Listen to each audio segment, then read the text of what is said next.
Hello students, FC coaching classes में आप सभी का स्वागत है।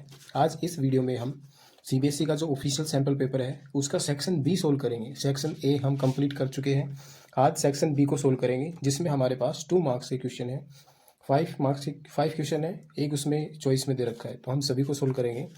तो हमारे पास यहाँ पे फर्स्ट क्वेश्चन दे रखा है 17, इसमें 2 पार्ट हैं, दोनों 1 1 मार्क्स के हैं।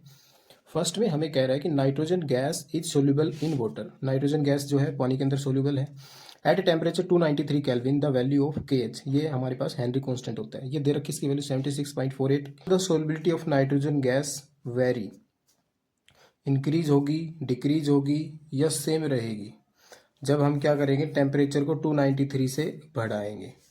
इफ़ द वैल्यू ऑफ के एच और हेनरी कांस्टेंट की वैल्यू बढ़ के क्या हो जाए 88.8 किलो बार, यानी कि उससे ज़्यादा हो रही है। तो ये यहाँ पे इसमें वैल्यूज़ दे रखी, इसे देख के ऐसे लगता है कि न्यूमेरिकल है, लेकिन 1 मार्क्स में हमें सिर्फ इसमें ये बताना है कि सोल्युबिलिटी नाइट्रोजन कैसे चेंज होगी, घटेगी, बढ़ेगी या सेम रहेगी। हमारा क्वेश्चन सिर्फ इतना ही है। तो देखो, जो हमारे पास सोल्युबिलिटी ऑफ गैस होती है, सोल्युबिलिटी ऑफ गैस, ये हमारे पास डायरेक्टली प्रोपोर्शनल होती है प्रेशर के, इन्वर्सली प्रोपोर्शनल होती है हेनरी कांस्टेंट की वैल्यू के, और इन्वर्सली प्रोपोर्शनल होती है टेम्परेचर के। ये हमारे पास किसी भी गैस के लिए वैल्यूज है, डायरेक्टली प्रोपोर्शनल रहेगी प्रेशर के, यानी प्रेशर इंक्रीज करेंगे तो सोल्युबिलिटी बढ़ जाएगी गैस की वाटर के अंदर, और यदि सोल्युबिलिटी ज़्यादा है तो उसकी हेनरी कांस्टेंट की वैल्यू कम रहेगी, और यदि टेम्परेचर बढ़ाएंगे तो गैस की सोल्युबिलिटी डिक्रीज हो जाएगी। तो इसमें यहाँ पे हेनरी कांस्टेंट की वैल्यू उसने बढ़ाई है 76 से 88.8, यानी कि हेनरी कांस्टेंट की वैल्यू बढ़ी है, तो हमारे पास सोल्युबिलिटी ऑफ गैस क्या हो जाएगी, डिक्रीज। यही हमारा आंसर है इसका। ठीक है, 1 मार्क्स में हमें इसमें क्या बताना है कि ऑन इंक्रीजिंग, वैसे हम लिख के बताएंगे थ्योरी में, पहले रिलेशन लिखेंगे ये जो हमने अभी यहाँ पे लिखा है, फिर इसमें आंसर लिख देंगे ऑन इंक्रीजिंग टेम्परेचर, टेम्परेचर बढ़ाने से nitrogen gas become less soluble, less soluble हो जाएगी। क्यों हो जाएगी, बिकॉज इट्स के एच वैल्यू, यानी कि जो ये हेनरी कांस्टेंट की वैल्यू है क्या हो रही है, इंक्रीज हो रही है, इंक्रीज। तो ये हमारा इसका आंसर हो जाएगा। 1 मार्क्स में हमें ओवर राइटिंग नहीं करनी है, जो पूछा है सिर्फ उसी का आंसर देना है। हमारा क्वेश्चन ये था कि how would solubility of nitrogen very, increase होगी, डिक्रीज होगी, सेम रहेगी, वो हमने आंसर दे दिया। टेम्परेचर बढ़ाएंगे तो नाइट्रोजन गैस की सोल्युबिलिटी कम हो जाएगी क्योंकि केएच की वैल्यू बढ़ रही है। ठीक है, तो ये हमारे पास इसका ए पार्ट था। अब हमें दे रखा है बी पार्ट। बी पार्ट में भी हमें ऐसे वैल्यू दे रखी है कि क्लोरोफॉर्म है, उसका बॉइलिंग पॉइंट 61.2 डिग्री सेल्सियस दे दिया, उसी के साथ एसीटोन है जिसका बॉइलिंग पॉइंट 56 डिग्री सेल्सियस है। दोनों को मिक्स करेंगे तो एजोट्रोप बनेगा। हमारे पास एजोट्रोप क्या होते हैं, जिनको ऐसे दो कोई भी सॉल्यूशन मिक्स करने के बाद उनका बॉइलिंग पॉइंट सेम हो जाए, यानी कि एक प्योर सॉल्यूशन की तरह। आगे कह रहे हैं कि the mole fraction of acetone in this mixture is 0.339, predict whether the boiling point of azeotrope form will be 60, 64, 54। Defend your answer with reason. 1 marks का ही है, हमें ये इसमें न्यूमेरिकल्स वैल्यू दे रखी है, इनका ज़्यादा यूज़ नहीं है, हमें सिर्फ इनको, जैसे कि हमारे पास रोल्स लॉ के अकॉर्डिंग ये पॉजिटिव और नेगेटिव डेविएशन वाले होते हैं एजोट्रोप्स, एक तो मैक्सिमम बॉइलिंग एजोट्रोप्स, एक मिनिमम बॉइलिंग एजोट्रोप्स। तो हमें जो तो बॉइलिंग पॉइंट दे रखे हैं। अब क्लोरोफॉर्म और एसीटोन, क्लोरोफॉर्म और एसीटोन क्या है, नेगेटिव डेविएशन शो करते हैं रोल्स लॉ के, तो हम इसके बी पार्ट का आंसर लिखेंगे। जो हमारे पास क्लोरोफॉर्म है, क्लोरोफॉर्म एंड एसीटोन, एसीटोन ये क्या करते हैं, नेगेटिव डेविएशन शो करते हैं। So negative deviation from roles law, ये हमारे पास रोल्स लॉ से नेगेटिव डेविएशन शो करते हैं। अब नेगेटिव डेविएशन शो करते हैं तो हमारे पास इसका जो बॉइलिंग पॉइंट आएगा, जो हमें दो वैल्यू दे रखी है, इसके टेम्परेचर की वैल्यू 61 और 56, नेगेटिव वाले में वैल्यू उसकी ज़्यादा आती है। ठीक है, तो जैसे हमारे पास 60 और 64, 54, ये 60 और 54 तो दोनों इन वैल्यू से कम है। जो दो बॉइलिंग पॉइंट दे रखे हैं ना, इन दोनों से ज़्यादा वैल्यू आएगी, तो हमारे पास वो वैल्यू सिर्फ क्या है, 64.5 डिग्री। तो हमारा आंसर यहाँ पे क्या आएगा, नेगेटिव वैल्यू शो कर रहा है तो हमारा आंसर हो जाएगा इसका सेकंड, 64.5 डिग्री सेल्सियस, क्योंकि इसने नेगेटिव डेविएशन शो किया। नेगेटिव डेविएशन शो करता है तो जब दो बॉइलिंग पॉइंट वाले मिक्सचर डिजोल्व होंगे तो जो हमारे पास रिजल्टेंट सॉल्यूशन आएगा उसका बॉइलिंग पॉइंट इन दोनों वाले से ज़्यादा होगा। ठीक है, यदि पॉजिटिव डेविएशन शो करता तो इन दोनों वैल्यू से कम आता, यानी फिर हमारा ये हो जाता 54 वाला, इससे कम। अब नेगेटिव डेविएशन शो कर रहा है तो इन दोनों वैल्यू से ज़्यादा 64.5 डिग्री सेल्सियस आएगा। अब हम इसमें रीजन में ये लिखना है कि ये क्या होते हैं, मैक्सिमम बॉइलिंग एजोट्रोप्स। ये जो दोनों हमारे पास क्या है, CHCl3 यानी कि क्लोरोफॉर्म एंड एसीटोन। इसमें हमें अपना आंसर बताना है, आर मैक्सिमम बॉइलिंग एजोट्रोप, ये हमारे पास मैक्सिमम बॉइलिंग एजोट्रोप्स हैं। ठीक है, तो इनका बॉइलिंग पॉइंट क्या रहेगा इनके मिक्सचर से higher, so the boiling point is higher than original individual component. हमें सिर्फ ये आंसर लिखना है इसमें। ठीक है, ये जो मैक्सिमम बॉइलिंग एजोट्रोप्स होते हैं तो इनका बॉइलिंग पॉइंट मैक्सिमम आएगा, जो ओरिजिनल थे ना उनसे हायर होगा। तो ये हमारे इसका बी पार्ट का आंसर हो गया। 17 के 1 1 मार्क्स के क्वेश्चन हो गए। अब हमें आगे दे रखा है, ये थोड़े से कॉन्सेप्चुअल क्वेश्चन है। ए सोडा बोतल will go flat lose its fizz faster in Srinagar than in Delhi, is this statement correct, why और वाई नॉट। अब ये इसमें फिज लूज इट्स फिज, ये क्या मतलब है, इसमें कह रहा है कि जैसे ही हम कोई सोडा बोतल को ओपन करते हैं तो उसमें जल्दी से उसकी जो गैस डिजोल्व करवा रखी थी हमने प्रेशर डाल के, जैसे हम कोल्ड ड्रिंक ओपन करते हैं उसमें गैस निकलती है CO2 गैस, तो ये कह रहा है कि यहाँ पे श्रीनगर में जल्दी निकल जाएगी, दिल्ली में लेट निकलेगी। ऐसा क्यों कह रहा है ये? तो अब देखो, जैसे ही हमें पता है श्रीनगर ये पहाड़ों वाली जगह हो गई, दिल्ली मैदानी जगह हो गई। अब यहाँ पे श्रीनगर में भाई जो हिल एरिया है वहाँ पे प्रेशर क्या होता है, कम। अब हमें पता है जितना ज़्यादा प्रेशर होता है गैस उतनी ही डिजोल्व होती है लिक्विड के अंदर। अब हम चले गए लोअर प्रेशर वाली जगह पे, तो वहाँ पे गैस कम डिजोल्व होगी लिक्विड के अंदर, तो वहाँ से गैस जल्दी उसमें से लीव कर जाएगी उस बोतल को। और दिल्ली में उतनी जल्दी नहीं कर पाएगी क्योंकि वहाँ पे वेपर प्रेशर यानी कि जो पार्शियल प्रेशर लग रहा है, एटमॉस्फेरिक प्रेशर ज़्यादा है। अब ये जो यहाँ पे लिखा हुआ है सही लिखी हुई स्टेटमेंट। अब हमें इसका आंसर देना वाई और वाई नॉट, तो हम ये इसका आंसर लिख के बताएंगे कि इसमें हमें 1 मार्क्स के अकॉर्डिंग इसमें क्या आंसर लिखना है। तो इसमें लिखेंगे एट हायर एल्टीट्यूड, जो हमारा ए पार्ट है हम इसका आंसर कर रहे हैं, एट हायर एल्टीट्यूड, जैसे कि इसमें दे रखा है इन श्रीनगर, ब्रैकेट में लिख लेंगे in Srinagar, the atmospheric pressure, the atmospheric pressure is lower, pressure वहाँ पे कम होगा, तो इस वजह से क्या हो जाएगी, so the solubility of gas in liquid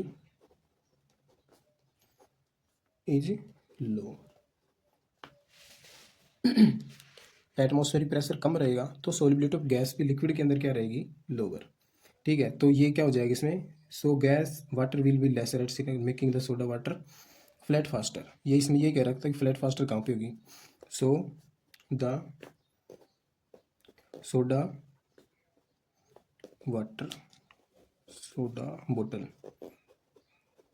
will flat faster. Atmospheric pressure कम रहेगा, सोल्युबिलिटी भी कम हो जाएगी, इसलिए वहाँ पे जल्दी वो हो जाएगी श्रीनगर के अंदर, किसके कंपैरिजन में, दिल्ली में। तो 1 मार्क्स में ये हमारा एकदम करेक्ट आंसर हो गया। आगे कह रहा है कि how does sugar help in increasing the self life of product.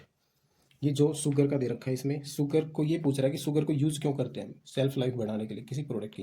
भाई जैसे कि हम अब अचार ही हो गया हमारे पास, मीठे अचार भी आते हैं, सोल्टी भी आते हैं, यदि सोल्ट डाल दें, शुगर डालें, तो ये कैसे मिक्सचर बनते हैं हमारे पास, ये जो सॉल्यूशन शुगर सॉल्यूशन कैसा रहेगा, तो ज़्यादा गाढ़ा सॉल्यूशन रहेगा।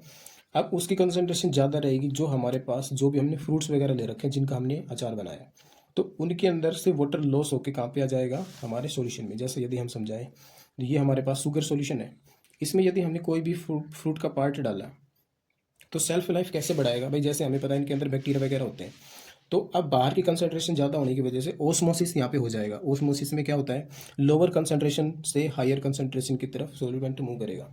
तो अब इसके अंदर जो वाटर था, इस फूड पल्प के अंदर जो भी वाटर था सारा का सारा बाहर की तरफ मूवमेंट करेगा। अब इसी वजह से जो बैक्टीरिया वगैरह थे उनका वाटर भी लॉस हो जाएगा और वो बैक्टीरिया सराइवल्स हो जाएंगे और सिकुड़ के मर जाएंगे। तो यानी कि इनकी लाइफ बढ़ जाएगी सारी। जब तक इनके अंदर पानी रहता तो बैक्टीरिया ज़्यादा बढ़ते हैं वहाँ पे और वो ख़राब होने के चांस होते हैं। जैसे हम ये पानी सुखाते हैं, इसलिए कभी धूप में भी सुखा के रखते हैं, नमक में डाल के कर लेते हैं, कैसे भी हम क्या करते हैं इनके अंदर से वाटर को लॉस करवा देते हैं, जिससे इनकी लाइफ बढ़ जाती है। तो अब इसमें हमें आंसर क्या लिखना है कि 1 मार्क्स में लिखना है, तो हम यहाँ पे आंसर लिखेंगे अपना बी पार्ट में कि द बाई एडिंग शुगर डालते हैं। यहाँ पे शुगर में पूछा, यदि साल्ट में पूछ ले तब भी ऐसे करेंगे, बिल्कुल सेम आंसर लिखेंगे। Salt protect against bacterial action in fruit, जो भी हमने फ्रूट्स ले रखे हैं या फिर और कोई सब्जी वगैरह का अचार बना रहे तो वो सारे सेम, यहाँ पे फिर वो वेजिटेबल्स वाला वो लिख देंगे। ठीक है, तो अब ये हुआ कैसे है, थ्रो ओस्मोसिस।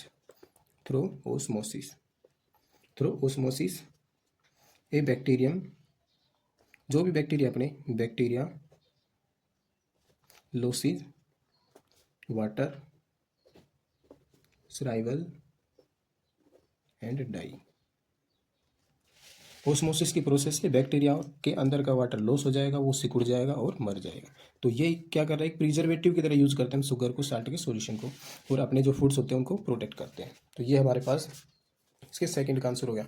अब नेक्स्ट हमें आगे दे रखा है, right the IUPAC name of the following compound. हमें इन कंपाउंड के कोऑर्डिनेशन कंपाउंड दे रखा है, हमें इसका नाम बताना है, इस कॉम्प्लेक्स का आईयूपैक नेम बताना है। तो हम इसका आईयूपैक नेम करने के लिए ये हमें कुछ रूल्स होते हैं, जैसे कि हम पहले नाम करते हैं पॉजिटिव पार्ट का, K2Cr H2O 2C2O4 की ट्वाइस H2O। तो ये हमारे पास पहले हम पोटेशियम है जो कि पॉजिटिव पार्ट है, पॉजिटिव पार्ट का नाम पहले करते हैं। तो इसके लिए, और उससे पहले हम इसका ऑक्सीडेशन नंबर निकालेंगे, सेंट्रल मेटल एटम जो कि हमारे पास क्रोमियम है। तो उसके लिए जो बाहर पोटेशियम है उसकी वैल्यू हमारे पास +1, जिसका कैलकुलेट करना होता है उसको हम x मान लेते हैं। साथ में 2 हमारे पास एक्वा यानी कि वाटर मॉलिक्यूल है, वाटर मॉलिक्यूल के 0 वैल्यू होती है। प्लस में ऑक्सीलेट है हमारे पास 2, और एक ऑक्सीलेट की वैल्यू क्या होती है, -2। ठीक है, और बाहर ये हमारे पास हाइड्रेट ही आ गया H2, यानी कि इसके ऊपर ये 0 चार्ज हो गया। तो अब ये हम कैलकुलेट करें तो 1 और 2, ये हमारे पास 3 पॉजिटिव, ये 0 हो जाएगा, ये तो हमारे पास 2 को 0 से मल्टीप्लाई करेंगे तो 1, और ये हमारे पास 2 को 2 से मल्टीप्लाई करेंगे तो माइनस की वैल्यू आ जाएगी। तो +1 प्लस एक्स, ये हमारे पास 0 हो गया, 2 को 2 से मल्टीप्लाई किया 4, -4, प्लस का 1 माइनस का 4, ये हमारे पास वैल्यू बचेगी -3 = 0, और ये उधर जाके हो जाएगा x = 3। तो ये हमारे पास सेंट्रल मेटल एटम जो हमारे पास क्रोमियम है उसका ऑक्सीडेशन स्टेट हमारे पास +3 आ गया। अब हम इसका नाम कर लेंगे, नाम हम पहले करते हैं पॉजिटिव पार्ट का। तो चलो अब नाम लिखते हैं इसके पॉजिटिव पार्ट का। सबसे पहले पॉजिटिव पार्ट का नाम करते हैं। तो पॉजिटिव पार्ट का नाम हमारे पास इसमें लिखेंगे पोटेशियम है, तो पोटेशियम से ही लिखेंगे। तो यहाँ पे लिख रहे हैं पोटेशियम, पोटेशियम। अब इसके बाद हमारे पास अंदर 2 लिगेंड्स हैं, 2 टाइप के लिगेंड है। तो जो पहले आएगा, जैसे वाटर को एक्वा से लिखते हैं तो ए पहले आता, और ये हमारे पास ऑक्सलेट ये बाद में, अल्फ़ाबेटिकल ऑर्डर के अकॉर्डिंग इनकी नेमिंग करेंगे। तो हमारे पास 2 एक्वा हैं तो लिखेंगे डाई एक्वो। उसके बाद 2 ऑक्सलेट है हमारे पास तो लिखेंगे एक्वो के बाद, ये इसके साथ कंटिन्यू रहेगा, जगह नहीं इसलिए इसके नीचे लिख रहे हैं डाई ऑक्सलेटो, ऑक्सलेटो। अब बाहर पॉजिटिव है तो कॉम्प्लेक्स के ऊपर नेगेटिव, यदि कॉम्प्लेक्स के ऊपर नेगेटिव होता है तो हम मेटल एटम को पीछे ATE लगा देते हैं, ATE क्रोमेट। वैसे पॉजिटिव होता तो क्रोमियम ही लिखते, अब यहाँ पे क्या लिखेंगे, क्रोमेट, CHROMAT क्रोमेट। अब बाहर क्या है, हाइड्रो, ये जो हमारे पास हाइड्रेट है। अब इससे पहले क्या लिखेंगे, इसके ऊपर ऑक्सीडेशन स्टेट क्या है, जो हमारे पास सेंट्रल मेटल एटम है, इसके ऊपर हमारे पास 3 अभी कैलकुलेट किया था हमने, 3 आया है। प्लस माइनस लिखा नहीं जाता है, सेंट मेटल है हमारे पास, उसके ऊपर पॉजिटिव वैल्यू ही आएगी। और बाहर क्या है हमारे पास, एक हाइड्रेट है, इनके नंबर नहीं लिखते कि मोनो है, डाई है, ट्राई, सीधा लिखेंगे हाइड्रेट। तो ये हमारे पास इसका आईयूपैक नेम हो जाएगा पोटेशियम डाई एक्वो डाई ऑक्सीलेटोक्रोमेट 3 हाइड्रेट।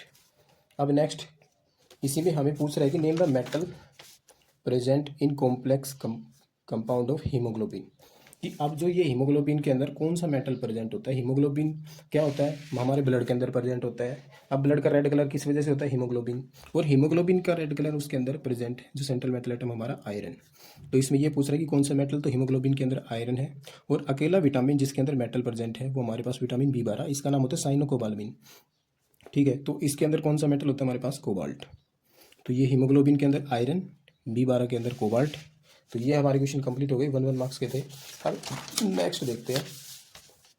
अब नेक्स्ट क्वेश्चन हमें दे रखा है, observe the following cell and answer the question that below follow. ये हमें इनका आंसर देना है। एक हमें सेल बना के दे रखी है, इस सेल में एनोड, कैथोड, साल्ट ब्रिज और इलेक्ट्रोलाइट्स दे रखे हैं। सबसे फर्स्ट पार्ट में पूछ रहा है, represent the cell shown in the figure. हमें इस सेल को रिप्रेजेंट करना है। सेल को रिप्रेजेंट करने के लिए जो गैल्वेनिक सेल है इसके लिए हमने एक ट्रिक बता रखी है, लोन, यानी कि लेफ्ट साइड में ऑक्सीडेशन होगा, एनोड के ऊपर नेगेटिव चार्ज जनरेट हो जाएगा। अब देखो यहाँ पे इसके लिए हम इसका फर्स्ट पार्ट करते हैं। ए पार्ट के अंदर सेल को रिप्रेजेंट करेंगे। सेल के लिए क्या लिखेंगे, नेगेटिव, ये इधर एनोड, एनोड हमारी किससे रिप्रेजेंट कर रखी है, एक्स से, और एक्स के ऊपर क्या होता है, ऑक्सीडेशन, ऑक्सीडेशन का मीन्स लॉस ऑफ इलेक्ट्रॉन। तो यहाँ पे Cl से पता चल रहा है कि इसके ऊपर +1 वैलेंसी है, और यहाँ से पता चल रहा है कि Y के ऊपर +2 वैलेंसी है, फॉर्मेशन होती है ना फॉर्मूला की। तो अब यहाँ पे देख रहे हैं +1 साल्ट ब्रिज बीच में, उसके बाद जो हमारे पास कैथोड है Y2 पॉजिटिव, कैथोड के ऊपर क्या होता है, गेन ऑफ इलेक्ट्रॉन, 2 इलेक्ट्रॉन जो ये छोड़ेगा इधर, ये इनको गेन कर लेगा। तो ये हमारे पास फर्स्ट पार्ट हो गया सेल को जिसमें हमने रिप्रेजेंट किया है।